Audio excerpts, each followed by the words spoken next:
नमस्कार मेरे विद्यार्थी मित्रों। आज हम कक्षा 12वीं आरोह भाग 2 से एक महत्वपूर्ण कविता पढ़ने जा रहे हैं। कविता का नाम है बादल राग। सूर्यकांत त्रिपाठी निराला उसके कवि हैं। इनका परिचय इस प्रकार है।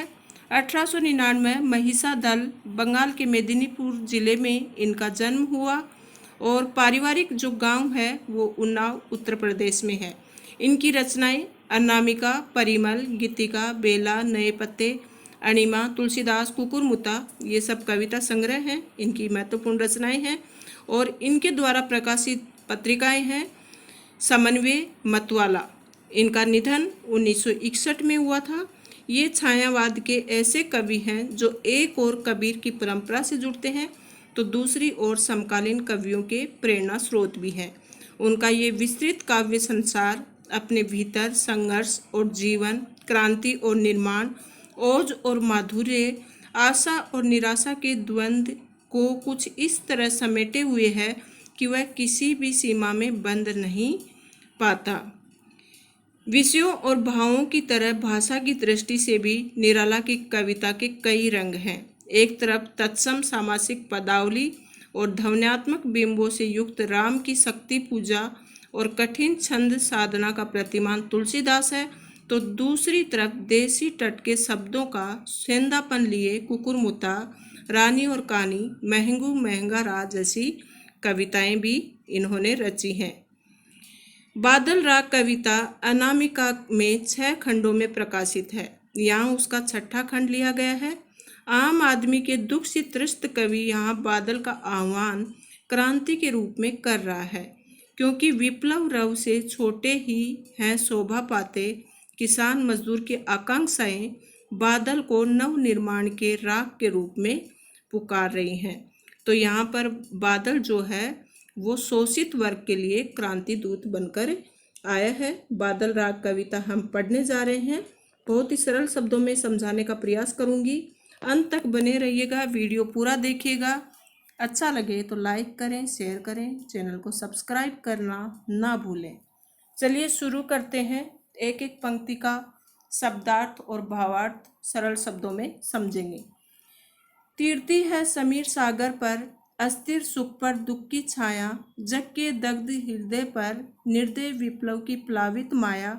ये तेरी रणतरी भरी आकांक्षाओं से, घन भेरी गर्जन से सजग सुप्त अंकुर, उर्मे पृथ्वी के आशाओं से, नवजीवन को ऊंचा कर सिर ताक रहे हैं ये विप्लव के बादल।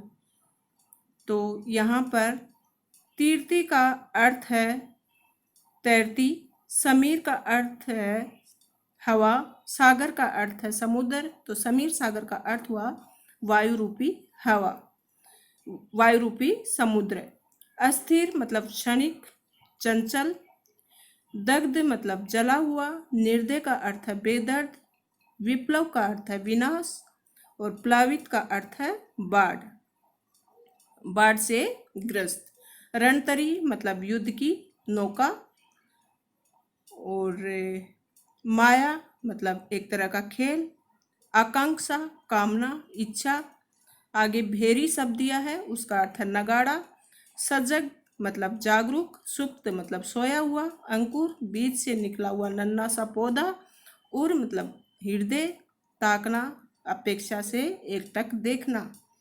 तो चलिए इसका अभी हम सरल भावार्थ देखते हैं। और ये इसके जो कठिन शब्द हैं, शब्दार्थ हैं, आप नोटबुक में लिखते जाइएगा। अब मैं इसका सरल भाषा में आपको भावार्थ समझाती हूँ। कविता थोड़ी कठिन है लेकिन सरल भाषा में समझाने का प्रयास करूँगी।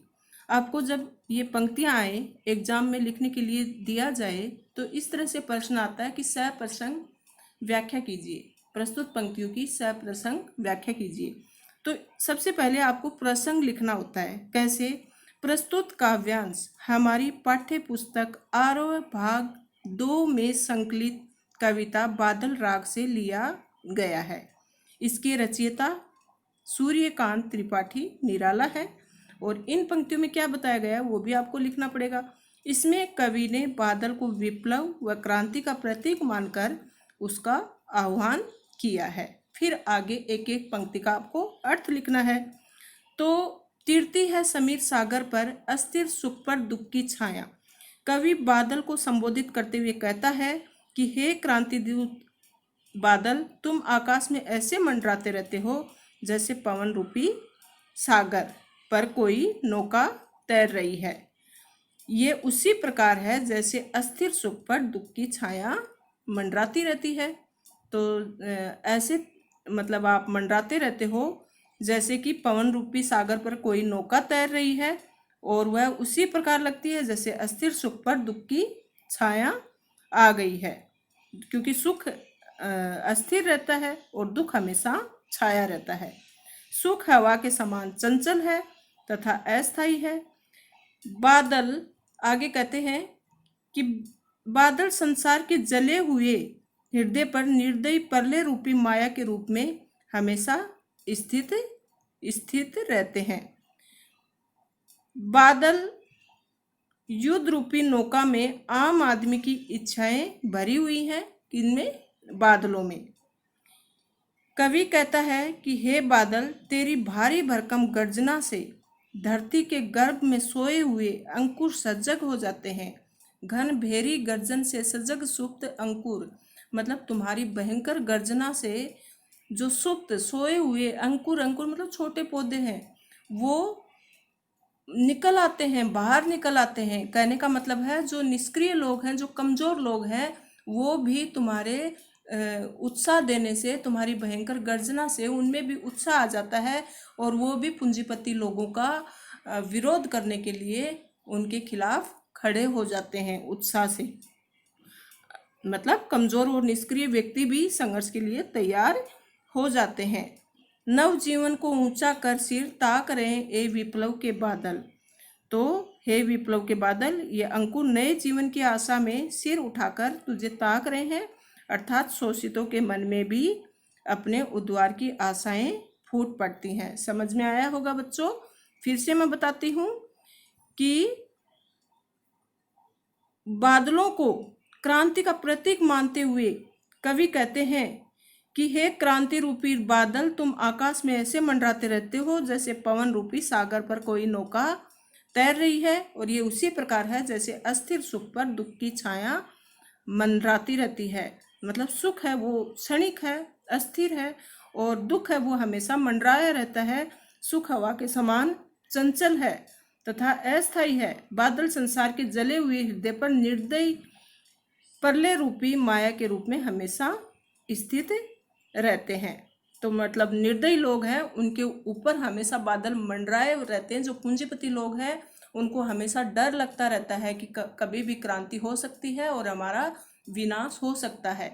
और इस भयंकर गर्जना से, बादलों की भयंकर गर्जना से जो कमजोर लोग हैं, निष्क्रिय व्यक्ति हैं, जो कमजोर हैं, उनमें आशाओं का संचार होता है, उत्साह का संचार होता है, और वो पूंजीपतियों के खिलाफ विरुद्ध लड़ने को तैयार हो जाते हैं आपकी भयंकर गर्जना से, और उनमें वो आपको ताकते रहते हैं नवजीवन की आशा में। चलिए आगे बढ़ते हैं। तो यहाँ पर बादलों को क्रांति दूत के रूप में चित्रित किया गया है। प्रगतिवादी विचारधारा का प्रभाव दिखाई दे रहा है। तत्सम शब्दावली भी है इसमें, और समीर सागर दुख छाया इसमें रूपक अलंकार है। सजग सुप्त में सजग और सुप्त मतलब स आया, फिर से स आया शब्द में, तो अनुप्रास अलंकार है, और एक तरह से वीर रस का प्रयोग किया गया है। चलिए आगे बढ़ते हैं दूसरी पंक्तियों की ओर। फिर बार बार गर्जन, वर्षण मूसलाधार, हृदय थाम लेता संसार, सुन सुन घोर वर्ज हुंकार, असनीपात से सापित उन्नत सत सत वीर, छत विछत हत अचल शरीर, गगन स्पर्शी स्पर्धा धीर, हंसते हैं छोटे पौधे लघुभार, सस्य अपार, हिल हिल खिल खिल हाथ मिलाते तुझे बुलाते, विप्लव रव के छोटे हैं शोभा पाते। तो एक एक शब्द का पहले शब्दार्थ मैं बता देती हूँ, नोटबुक में लिख लीजिएगा।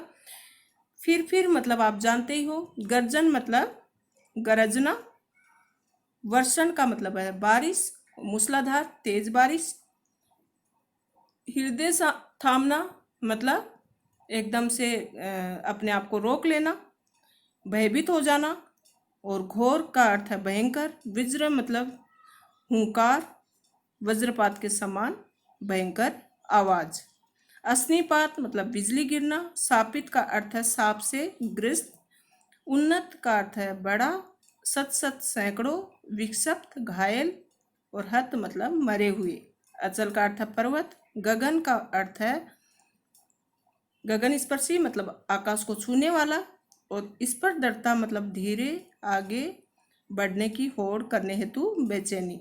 लघु भार हल्के। सस्से हरियाली।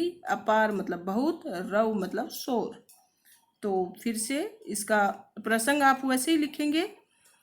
तो यहाँ पर कवि कहते हैं कि हे क्रांतिकारी बादल, तुम बार बार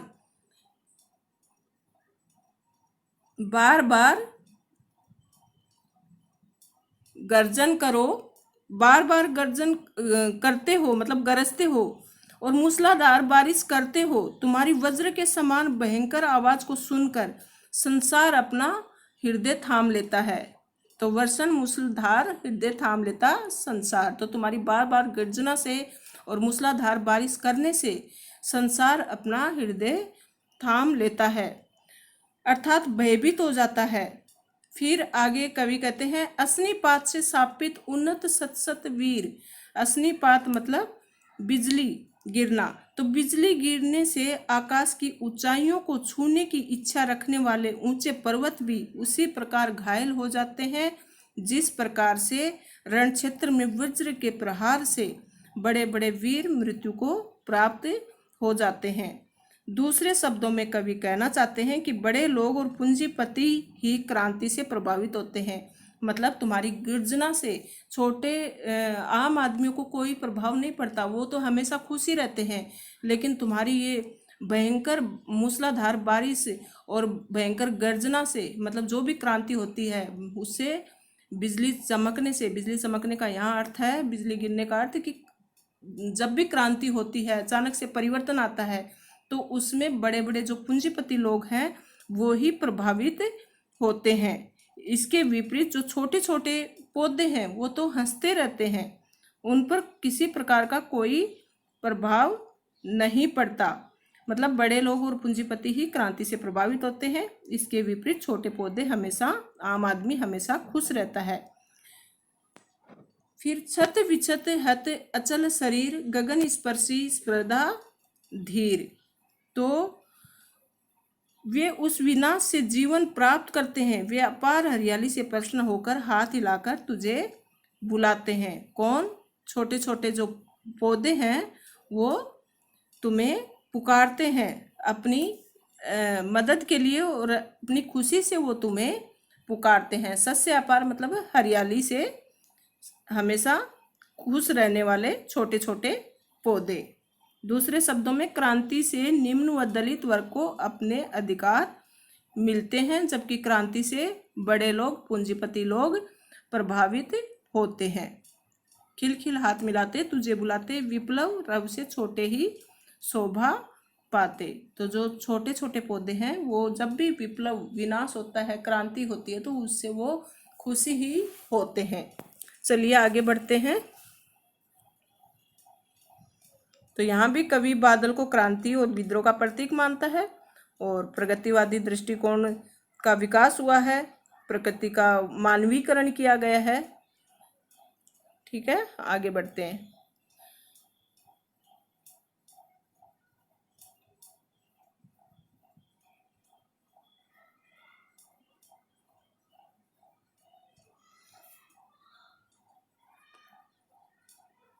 अट्टालिका नहीं है रे आतंक भवन, सदा पंख पर ही होता जल विप्लव प्लावन। शूद्र प्रफुल्ल जलज से सदा छलकता नीर, रोग शोक में भी हंसता है शैशव का सुकुमार शरीर।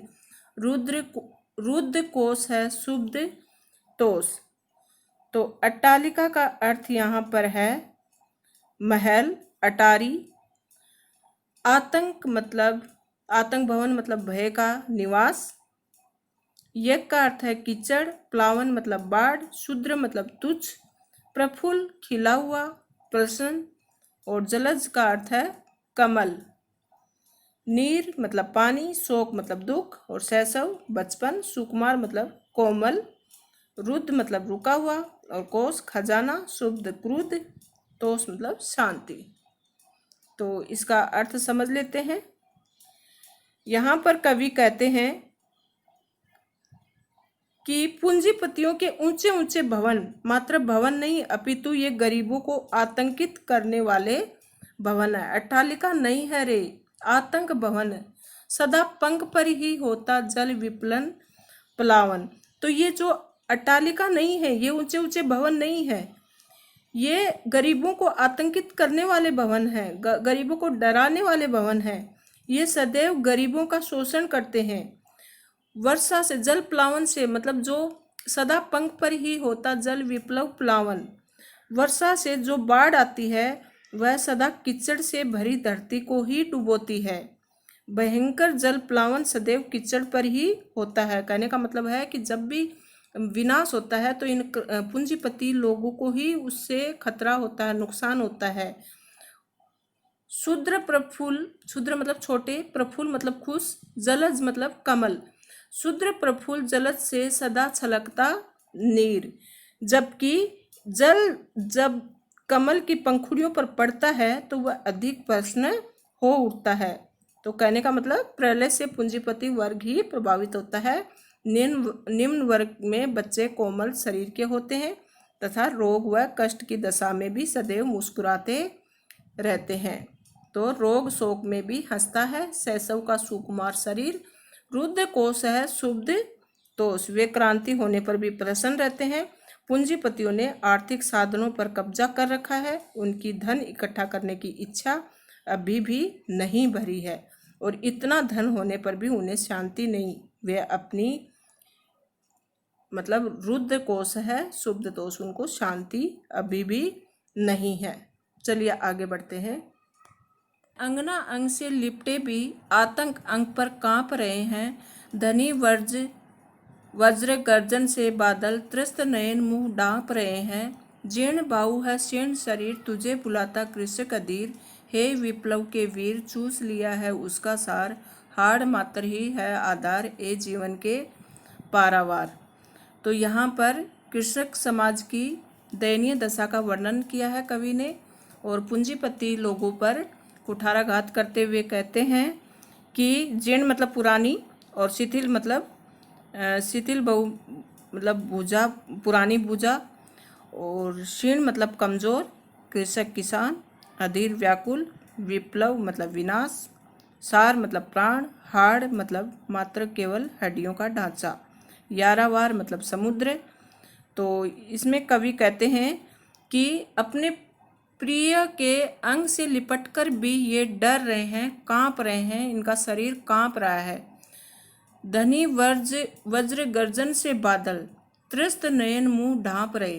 तो धनी लोग हैं, वो बादलों की कठोर गर्जन से वो एकदम अपने मुंह को छुपा रहे हैं। मतलब कोई क्रांति होती है तो धनी लोग छुपने का प्रयास करते हैं।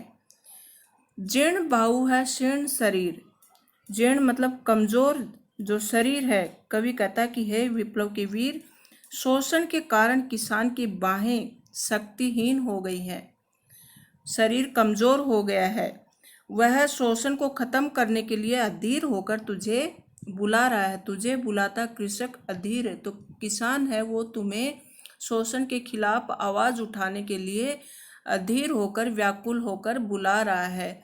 हे विप्लव के ए विप्लव के वीर, ए विप्लव के वीर किसको कहा? बादलों को। चूस लिया है उसका सार, हाड़ मात्र ही है आधार। उसका पूरा शरीर, उसका पूरा संसार इन पूंजीपति लोगों ने चूस लिया है, उनकी जीवन शक्ति ही छीन ली है, उसका सार तत्व ही चूस लिया है। अब वह सिर्फ हड्डियों का ढांचा मात्र रह गया है। तो हे जीवनदाता, तुम बरस कर किसान की गरीबी दूर करो। तो ये जीवन के पारावार मतलब ये जीवन देने वाले, क्रांति करके शोषण को समाप्त करो, उसका अंत करो। तो इन पंक्तियों में कवि ने किसान की दयनीय दशा का सजीव चित्रण किया है, विद्रोह की भावना का वर्णन किया है। शीर्ण शरीर में अनुप्रास अलंकार है बच्चों, स और स 2 बार आया तो अनुप्रास अलंकार है। और मानवीकरण अलंकार भी है कि बादलों को मानव का रूप दिया है। और तत्सम शब्दावली आई है, छंद एकदम मुक्त है, संबोधन शैली का भी प्रयोग किया है और चित्रात्मक शैली का भी प्रयोग किया गया है कि हमें ये दृश्य पूरा चित्रात्मक लगता है जब ये कविता का हम भावार्थ पढ़ते हैं। तो विप्लव का वीर किसको कहा गया है? बादलों को। और कवि ने यहाँ किसकी दुर्दशा का वर्णन किया है? बादलों की, किसानों की, है ना। तो भारतीय कृषक की दुर्दशा के बारे में अगर आपको बताना होगा तो क्या बताओगे? कि पूरी तरह से शोषित है, वह गरीब है, बेसहारा है, शोषकों ने उससे जीवन की सारी सुविधाएं छीन ली हैं। इस तरह से आप भावार्थ अच्छे से समझ जाओगे तो उसके उत्तर भी अच्छे से कर लोगे। तो जीवन के पारावार बादल को कहा गया है यहाँ पर। बादल वर्षा करके जीवन को बनाए रखते हैं, इसके लिए फसल उत्पन्न होती है तथा पानी की कमी दूर होती है और क्रांति से शोषण समाप्त होता है और जीवन खुशहाल बनता है। इसके लिए बादलों को पारावार कहा गया है। तो धन्यवाद मेरे विद्यार्थी मित्रों, आपको ये कविता अच्छे से समझ में आई होगी। चैनल को सब्सक्राइब करना ना भूलें और अधिक से अधिक कमेंट करें अगर किसी भी प्रकार का डाउट हो तो। Thank you.